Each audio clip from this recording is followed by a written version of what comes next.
Hi guys, good morning, welcome to our channel Deep and Riya. কেমন আছো তোমরা সবাই? আশা করি ভীষণ ভালো আছো। আমরা ভালো আছি কি নেই বুঝতে পারছি না, কারণ আজকে ছিল আমাদের day 2 program Araku valley, but train cancel ওয়েদারের জন্য। তো সেই কারণে আমরা যাচ্ছি আজকে থার্ড ডেতে। যে প্ল্যানটা ছিল সেটাই আজকে আমরা কমপ্লিট করার চেষ্টা করব। তো বেরোবো তো একটু পরে, 5 মিনিটের মধ্যে বেরিয়ে যাবো, গাড়ি আসছে। তো দেখা যাক, আজকে যদি কমপ্লিট হয় তো ভালোই, আর আরাকু ভ্যালি যদি কালকে ওয়েদার ভালো থাকে তাহলে অবশ্যই কালকে আরেকবার চেষ্টা করে নেবো আর কি, যে আরাকু ভ্যালি যাওয়া যেতে পারে কি না। যদি না যাওয়া হয় তাহলে কালকে রেস্ট করে সন্ধ্যেবেলার ফেরার ট্রেন। তো চলো আজকে যাই, আর কতটা কি দেখতে পাচ্ছি তোমাদেরও দেখাই। लोडिंग अनलोडिंग शिप को इधर है। চলো আমরা এখন আছি ফিশিং হারবারে, নেমেছিলাম দেখার জন্য। এখানে মানে দুর্গন্ধ প্রচণ্ড, অতটাও না যতটা মানে বলা হয়, হ্যাঁ যতটা বলা হয় ততটাও গন্ধ নয়, ঠিকঠাক মানে আমরা ঘুরতে পারছি এখানে আরামসে। তো এখান থেকে ঘুরে বেরিয়ে যাবো হচ্ছে কোথায় যাবো, নাস্তা করবো। এখন আমাদের নাস্তা হয়নি আজকে, তারপর কোথায় যাই দেখা।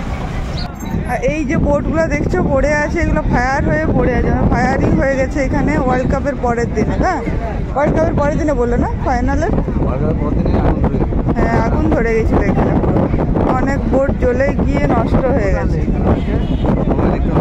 পুরোটা জ্বলে গেছে। ক্রিকেট ফাইনাল ওয়ার্ল্ড কাপের পরের দিন এই বন্দরে আগুন লেগে যায়, ফলে প্রচুর ক্ষয়ক্ষতি হয়। আর সেই কারণে গতকাল পর্যন্ত এই বন্দরটি পুরোপুরি বন্ধ ছিল। আর তাছাড়া সারা রাত্রি বৃষ্টি পড়েছে, আর সকাল থেকে সমান বেগে বৃষ্টি পড়ছে। সেই কারণে মাছের এই আড়তে সব দোকানও খোলা নেই। এটা হচ্ছে ফিশিং হারবারের মেন মার্কেট। হ্যাঁ ফিশিং হারবারের মেন মার্কেট, মাছের আড়ত যেটাকে বলা হয়। প্রচুর টাটকা মাছ আছে, আর শুটকি মাছ তো বাইরে দেখালাম। চলো এখান থেকে আমরা এবার বেরিয়ে যাই। আমরা এখন আছি হচ্ছে রোজ হিল মসজিদ। তিনটে বলছে, রোজ হিলের মধ্যে তিনটে টেম্পল আছে, একটা হিন্দু, একটা মুসলিম, একটা খ্রিস্টান। তো এই হচ্ছে মুসলিম যে মসজিদ আর কি। ভাইজাগ সাউথ যাওয়ার পথে প্রথমেই পড়ে রোজ হিল। তো চলো এবার কোথায় যাই দেখাচ্ছি। আর এই রোজ হিল হলো 3টি পাহাড়ের উপর অবস্থিত বালাজি মন্দির, মসজিদ আর মেরি মাতা চার্চ। বালাজি টেম্পলের সামনে, বালাজি টেম্পলে উঠছি। তো চলো, অনেকটা উপরে, অনেকগুলো সিঁড়ি, চলো উঠে যাই। তারপর হ্যাঁ আর পিচ্ছিল, প্রচন্ড বৃষ্টি পড়েছে, শ্যাওলা জমে গেছে। দেখো নিচে অনেকগুলো সিঁড়ি আমরা পার করে এসেছি, হয়ে গেল এই যে। আর এটা আমাদের ড্রাইভার শ্রেণু ভাইয়া আমাদের বললেও আমরা প্রথমে ঠিক বুঝতে না পেরে স্কিপ করে ফিশিং হারবার চলে যাই, তারপর আবার গাড়ি ব্যাক করে রোজ হিল দেখতে আসি।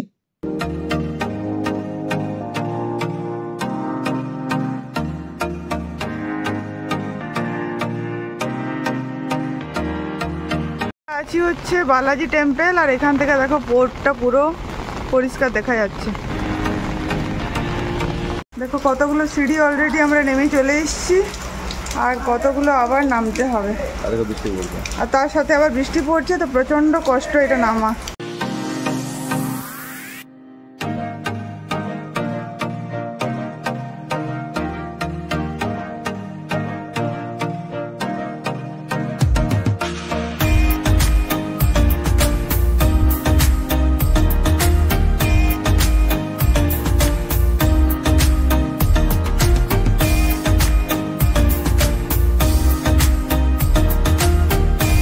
নাস্তা করতে আজ অলরেডি অনেকটা লেট হয়ে গেছে, প্রায় 10:30 বেজে গেছে, আর এখনো বেশ কয়েকটা জায়গা ভিজিট করা বাকি। তো সেই কারণে একটা প্লেট বড়া আর এক প্লেট ইডলি প্যাক করিয়ে নিয়ে গাড়িতে উঠে পড়লাম আমরা।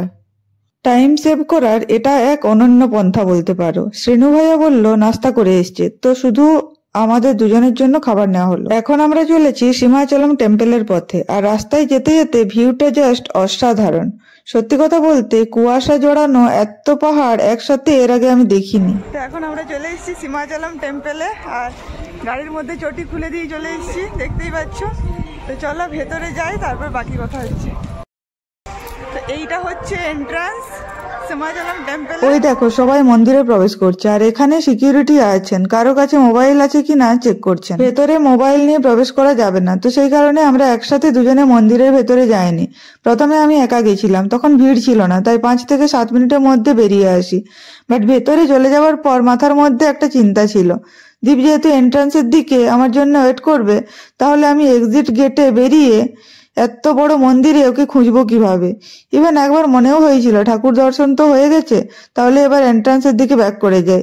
বাট এক্সিটে বেরিয়ে দেখি উনি এক্সিট গেটে দাঁড়িয়ে আছেন আর আমার ভিডিও করছেন। এই যে জায়গাটা দেখছো, এখান থেকে প্রসাদ পাওয়া যায়, তবে এটা চার্জেবল। মন্দিরের ভেতরে ওখানে ঠাকুরের মূর্তিগুলো যেহেতু এখানের মতো নয়, একটু অন্যরকম, তো সেই কারণে আমি আমার হাত দুটোকে পিছনে করে ভীষণ মনোযোগ দিয়ে মূর্তিগুলো দেখছিলাম। ঠিক তখনই শাড়ি পরা, মাথায় সাদা ফুল গোঁজা ওখানেরই একজন ভদ্রমহিলা আমার হাত দুটোকে সামনে করে দিয়ে কি যেন বললেন। বুঝে নিলাম হাত জোড় করো, ভগবানের জন্যই তো সবকিছু। যাই হোক, একা একা মন্দিরের ভেতরে যাবার এক্সপিরিয়েন্সটা ছিল দুর্দান্ত। আমি বেরিয়ে আসার পর দীপ বলল এখন আর ভেতরে যাওয়া যাবে না। গাইজ আমার দেখা হয়ে গেছে সিমাচলম টেম্পল। তো এখন গেল হচ্ছে দীপ, আর আমি ওই দিকটাই, যে দিকটাই এক্সিট সেই দিকটাই আমি দাঁড়াতে যাচ্ছি, আর দীপ এখন এন্টার করলো। তো চলো ওই দিকে দাঁড়াই, একদম এক্সিট গেটে। চলো টাটা। আর ফিরে আসে প্রায় 1 ঘন্টারও বেশি সময় পর। বুঝে গেলাম ভিড়টা বিভৎস রকম হয়েছে। আমরা যেমন লোকজনকে কাপল ফটো তুলে দেওয়ার জন্য বলি, সেরকমই দীপকে বলেছে আর দীপ ওনাদের ফটো তুলে দিচ্ছে।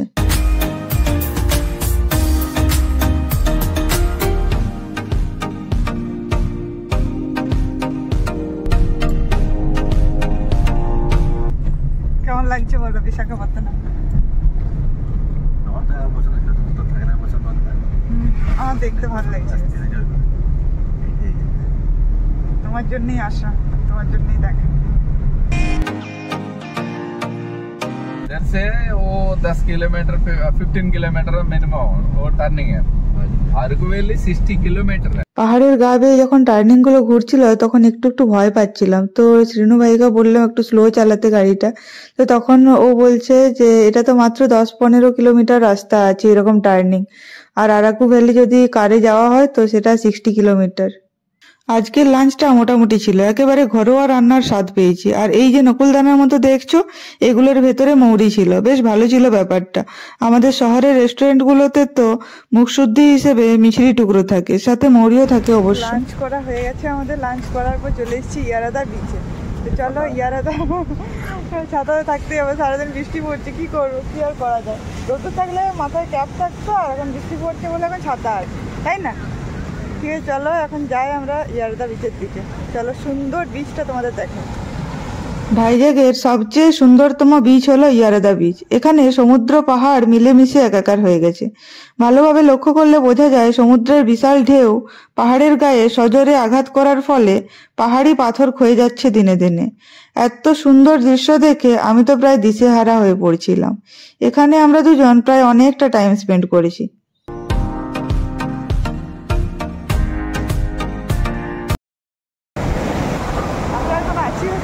ধারে আর দীপ ছাতাটা একাই নিচ্ছে, আমাকে দেয়নি, আমি ফিরে আসছি।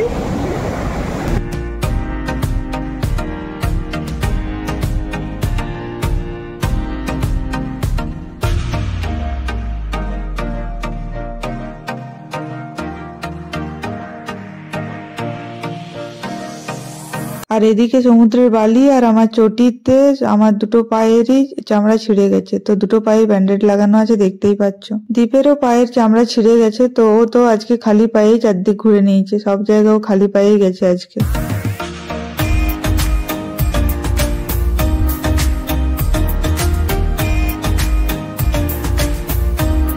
আর এখানে দীপকে দেখো, একটা মাত্র ভালো ফটো তোলার জন্য বেশ কয়েকবার লাফিয়েছে ও।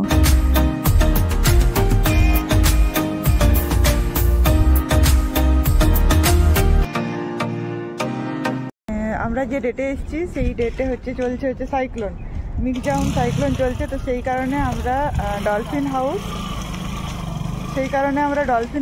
আর ডলফিন নোজ আর লাইট হাউস এই দুটো প্লেস দেখতে পেলাম না। চলো নেক্সট সাগরমাতা টেম্পল, ওইটা দেখে আমরা যাবো হচ্ছে হোটেল। চলো যাও। সাইক্লোনের জন্যে আমাদের ডলফিন নোজ আর ওই লাইট হাউস এই দুটো জায়গা দেখা হলো না। তো সেই কারণে আমরা সাগরমাথা ঘুরতে চলে এলাম। সাগরমাথা আমাদের লিস্টে ছিল না। তো ও হ্যাঁ, সাগর দুর্গা, বারবার সাগরমাথা বলছি কেন আমি জানি না। সাগর দুর্গা টেম্পলটা আমাদের লিস্টে ছিল না, বাট ড্রাইভার প্রথমে বলেছিল যে এই জায়গাটাতে নিয়ে যাব।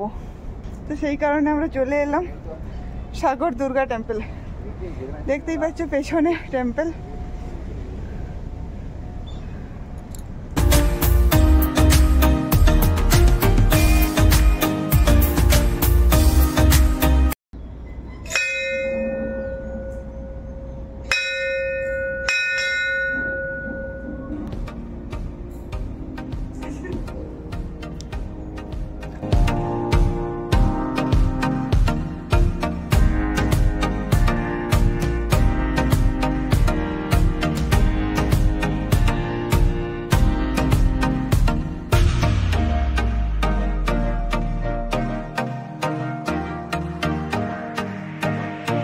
সাগর দুর্গা টেম্পলের মধ্যে এটা একটা ওয়াচ টাওয়ারের মতো। তো এটার উপর থেকে সমুদ্রের ভিউটা দেখতে বেশ সুন্দর লাগছে।